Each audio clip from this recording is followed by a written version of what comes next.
पुण्यात्माओं, परमात्मा स्वयं ही इस काल के लोक में आते हैं, अपने बच्चों को तत्व ज्ञान से परिचित कराते हैं। दास के अंदर उसी पूर्ण परमात्मा कबीर साहिब जी की शक्ति काम कर रही है। आप सभी पुण्यात्माओं को काल के जाल से निकालने के लिए परमात्मा इस पृथ्वी लोक में फाल्गुन शुक्ल पक्ष एकम विक्रमी संवत 2053 9 मार्च 1997 रविवार के दिन आए और सार नाम व सार शब्द खुलकर देने का आदेश दिया, जिससे आप सभी का मोक्ष हो सके। इसके बाद इस आध्यात्मिक ज्ञान के प्रचार प्रसार में बहुत तेजी आई और आज आप सभी पुण्यात्माओं को अपने निज घर की और परमात्मा की पहचान हो पाई। 600 साल पहले परमात्मा को ना पहचान कर हम काल के जाल में धोखे से रह गए थे। अब की बार दास को आम संत समझकर धोखा मत खा जाना। यदि आप इस परमात्मा के तत्व ज्ञान से पूर्णतः परिचित हो चुके हो तो दास के इस इशारे को समझकर अपना उद्धार करवा लेना और अपने अन्य भाइयों बहनों को भी कबीर परमात्मा का यह सच्चा मार्ग समझाना। दास को कबीर परमात्मा का मिलना आप सभी के जीवन के कल्याण का कारण बन रहा है। आपको अब उस दिन की घटना के बारे में बताता हूँ। ये सत्य घटना उस दिव्य प्रसंग की है जो आज तक केवल एक रहस्य था। वो रहस्य सालों पश्चात अब आपके सामने प्रस्तुत होने जा रहा है।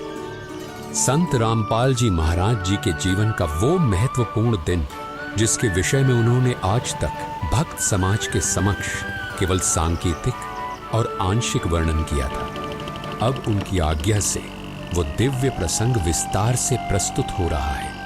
ये प्रसंग उस दिन का है जिस दिन संत रामपाल जी महाराज जी को कबीर परमेश्वर जी स्वयं इस धरातल पर आकर मिले थे। हे गुरुदेव राम देवानंद जी महाराज, ना जाने आपने इस दास में क्या देखा कि आपने इस दास को इतनी बड़ी जिम्मेदारी दे दी। अपने बाद मुझे गुरु पद पर बैठा दिया। ये दास अपनी आखिरी सांस तक आपके द्वारा दिया गया जगत कल्याण के मार्ग और मोक्ष के कार्यों को पूरा करने के लिए समर्पित रहेगा। परमात्मा का सत्य ज्ञान और सच्चा मंत्र हर घर तक पहुंचा के छोड़ूंगा, फिर चाहे कुछ भी बीते मेरे साथ। ये दास आजीवन परमात्मा के मार्ग में कार्यरत रहेगा। ये फाल्गुन शुक्ल पक्ष एकम विक्रमी संवत 2053 9 मार्च 1997 रविवार की बात है। संत रामपाल जी महाराज हरियाणा के झज्जर जिले के एक झाड़ली कस्बे में गरीबदास जी महाराज जी की वाणी का पाठ करने गए थे। वहां किसी कारणवश पाठ रद्द होने की वजह से वे वापस आ रहे थे। वहां से लौटते समय संत रामपाल जी महाराज कबीर परमात्मा की याद में मग्न अपने दुपहिए वाहन पर सवार वापस लौट रहे थे। संत रामपाल जी महाराज स्कूटर को रास्ते में एक चाय की दुकान के पास रोक देते हैं। राम राम महाराज जी। राम राम भगत जी। महाराज जी चाय समोसा लगा दूं? हाँ भगत जी लगा दीजिए।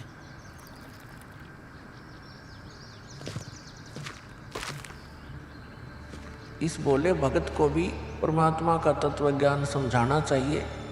भगत जी, कबीर परमात्मा की भक्ति करनी चाहिए। मनुष्य जीवन हमें सिर्फ इसीलिए मिलता है। मानुष जन्म दुर्लभ है ये नलन बोरे, जैसे तरवर से पत्ता टूट गिरे वो बोर न लगता डोरी।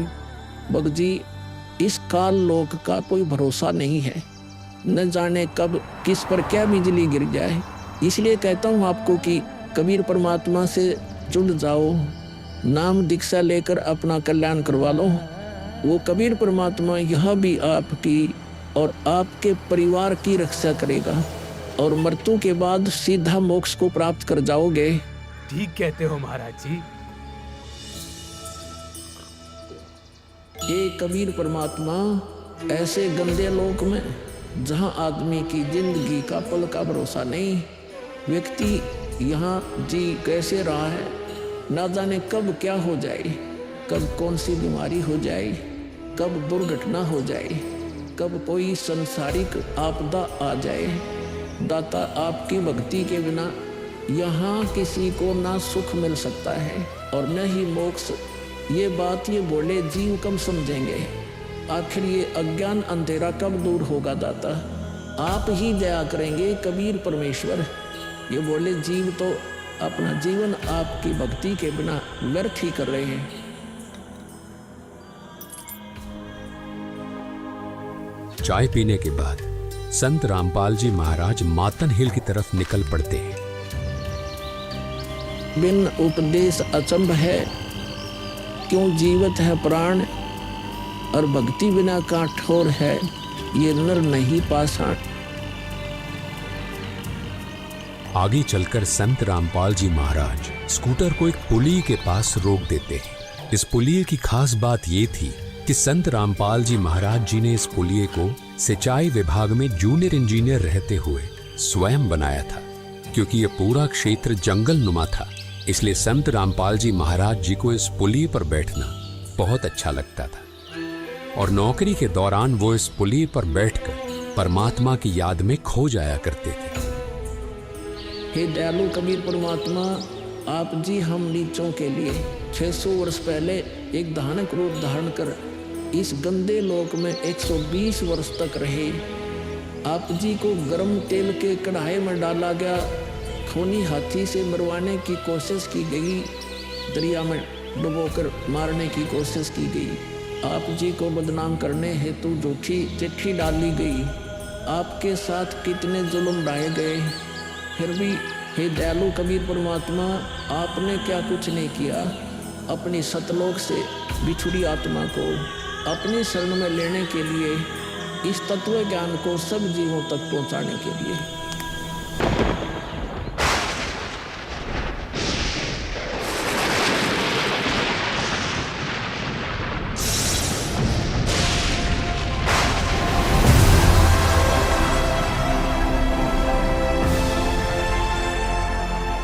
साहेब कबीर आजा आत्मा तोए पुकारती, तेरे हाथ में चाबी हो सतगुरु सतलोक द्वार की।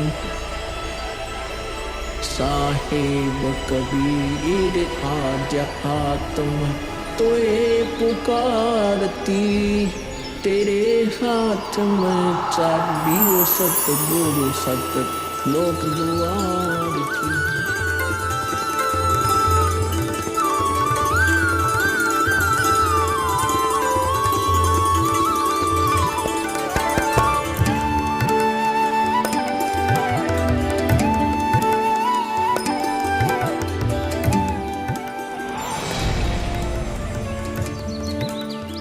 राम राम भगत जी।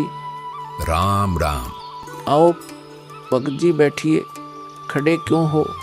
संत रामपाल जी महाराज अपने परने को पुलिया की दीवार पर बिछा देते हैं और महात्मा जी से बैठने का आग्रह करते हैं। कहाँ से आए हो बेटा, क्या करते हो?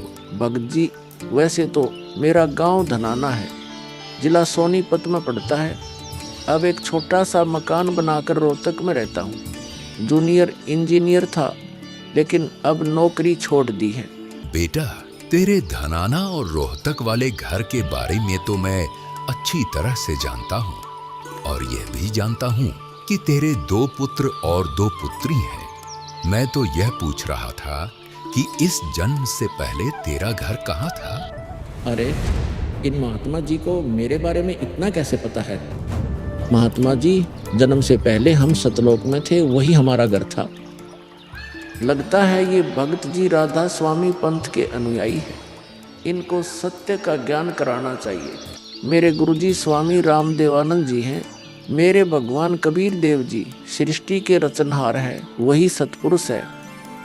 कुछ पंथ वाले सतलोक के विषय में तो बताते हैं, लेकिन वे सतपुरुष को निराकार बताते हैं, जो कि बिल्कुल झूठ है। भक्त जी, मैं स्वयं संत गरीबदास जी के पंथ से जुड़ा हूँ। संत गरीबदास जी गांव छुड़ानी जिला झज्जर वाले थे और उनको 10 वर्ष की उम्र में कबीर परमात्मा जी जिंदा महात्मा के रूप में मिले थे। उसके बाद कबीर परमात्मा जी गरीबदास जी की आत्मा को अपने साथ सतलोक ले गए थे और वहाँ की सारी व्यवस्था दिखाकर उन्हें इस धरती पर वापस छोड़ा था। फिर उन्हीं बालक गरीबदास ने सतलोक के बारे में बताया कि ऊपर सतलोक है, वहाँ सारी सुख सुविधा उपलब्ध हैं, सदाबहार बाग हैं, नर नारी की सृष्टि है। वहीं पर एक गुम्मट युक्त महल में कबीर परमात्मा जी सिंहासन पर बैठे हुए हैं और वहीं से कबीर परमात्मा जी इस सृष्टि को चला रहे हैं। हम सब वहीं रहा करते थे, वही हमने जाना है। जो सतलोक में केवल प्रकाश ही प्रकाश बताते हैं उनका ज्ञान गलत है, वे मोक्ष प्राप्त नहीं कर सकते। भक्त जी उस बालक गरीबदास ने वाणियों के माध्यम से बताया है कि गरीब अनंत कोटि ब्रह्मांड का एक रति नहीं भार, सतगुरु पुरुष कबीर हैं कुल के सिरजनहार। कौन कबीर? हम सुल्तानी नानक तारे दादू को उपदेश दिया, जाति जुलाहा भेद नहीं पाया, काशी माहे कबीर हुआ। बहुत आनंदित करने वाली बातें करते हो, और बताओ कुछ। इन्हें अपना ज्ञान अधूरा लग रहा है, हो सकता है ये नाम दीक्षा लेकर परमात्मा से जुड़ जाए। भक्त जी अगर आपको अपना कल्याण करवाना है तो एक ही तरीका है, नाम दीक्षा। मेरे पूज्य गुरुजी ने मुझे नाम दीक्षा देने का आदेश दे रखा है। मैंने अपना घर और नौकरी छोड़ दी है, अब गुरुदेव जी की ही आज्ञा अनुसार प्रचार और दीक्षा देने का पवित्र कार्य कर रहा हूँ। बेटा, क्या तुम्हारे गुरु जी ने तुम्हें सारनाम और सार शब्द देने का भी आदेश दिया है?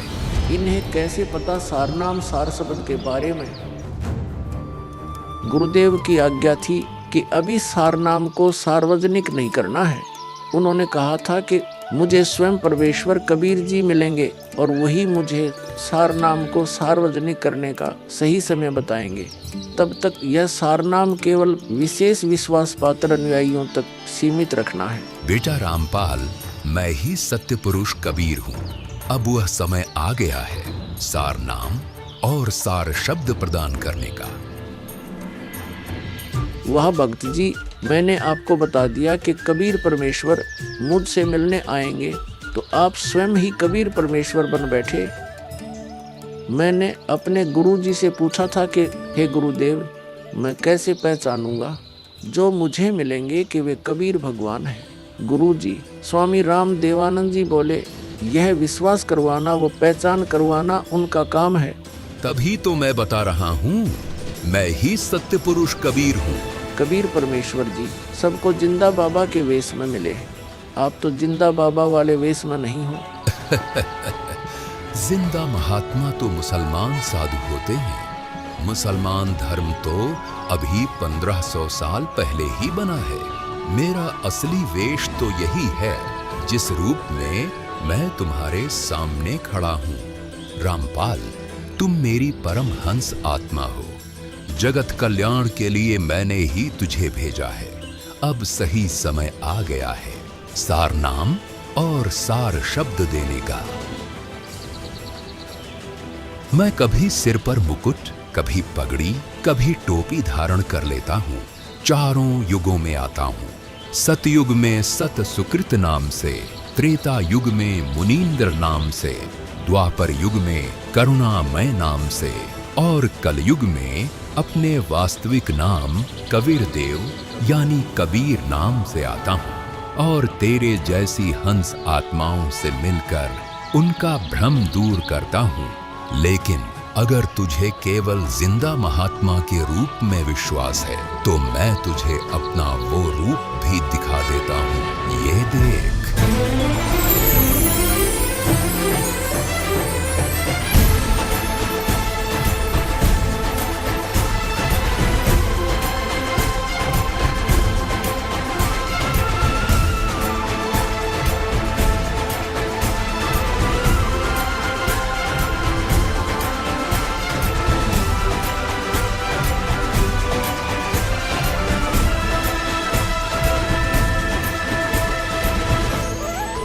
हे परमेश्वर, मुझे क्षमा कर दीजिए।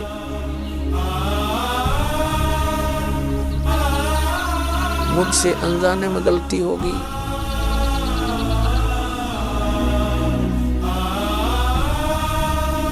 आपने मुझे साक्षात दर्शन दिए और मैं आपको पहचान न सका। मुझे क्षमा कर दीजिए परमपिता।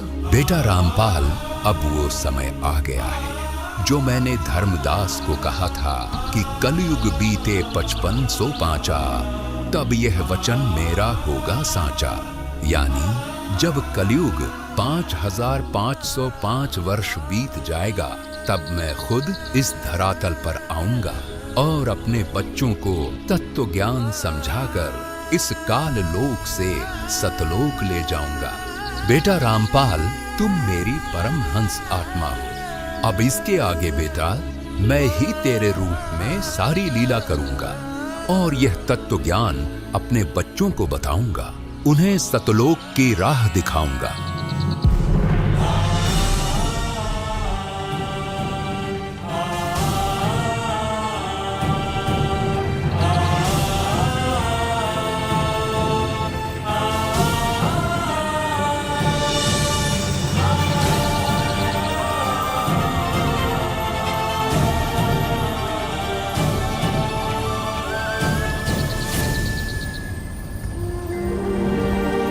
इस प्रकार कबीर परमात्मा संत रामपाल जी महाराज जी को सह शरीर सतलोक भेज देते हैं और अपनी लीला को आगे बढ़ाते हैं।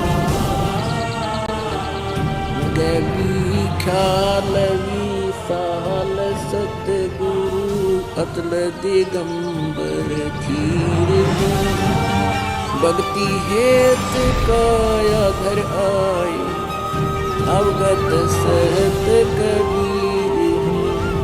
भक्ति हेत काया धर आए अवगत सहत कबीर। अमर करूं सतलोक पठाऊं तात बंदी छोड़ कहाऊं।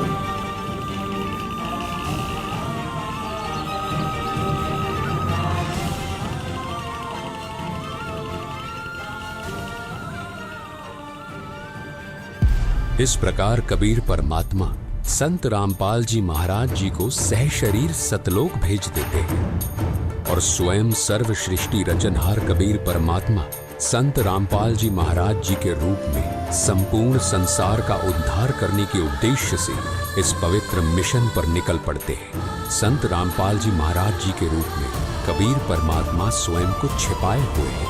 उनके इस लीला को समझना आम जीव की समझ से बहुत दूर है। एक संत के स्वरूप में परमात्मा के अभिनय की ये अद्भुत सच्चाई भक्त समाज के लिए जानना बहुत जरूरी था।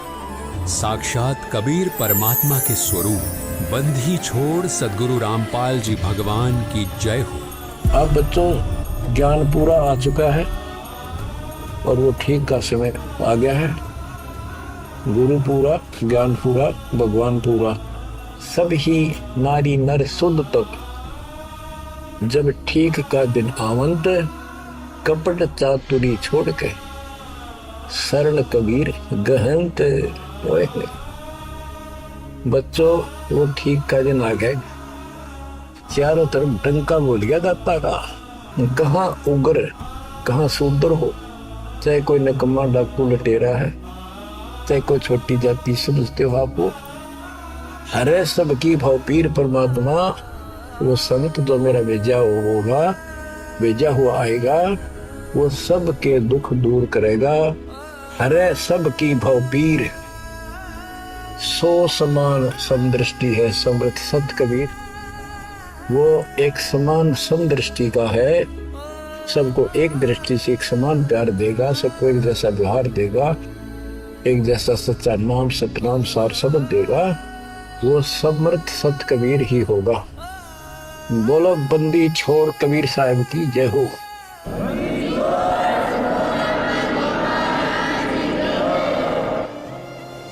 आपके मोक्ष के लिए परमात्मा ने कसर नहीं छोड़ रखी। जो भी संभव व्यवस्था है वो सारी कर दी है। बच्चों, तुम भी दया करियो, रहम करियो परम पिता पे। बच्चों, आने वाली पीढ़ियां आपको भी याद करा करेंगी। जब तक चांद सूरज रहेंगे आपका नाम रहेगा कि हमारे कौन माता पिता, कौन दादा परदादा दादी इसे अमृत ज्ञान को हमारे कुल में लाए थे। आने वाली पीढ़ियों के उद्धार के लिए तुम जिम्मेवार हो, कुर्बान हो जाओ। पहचान लो उस परम पिता को और पहचान लो अपने गुरुदेव को। परमात्मा आपको मोक्ष दे, आपको सद्बुद्धि देकर रखे, आपको भगवान की याद बनी रहे, सतलोक याद रहे, काल का कष्ट भी याद रहे। यहाँ भी सुखी रहो, सतलोक में सदा सुखी हो जाए। ये दास का आशीर्वाद है। सत साहिब।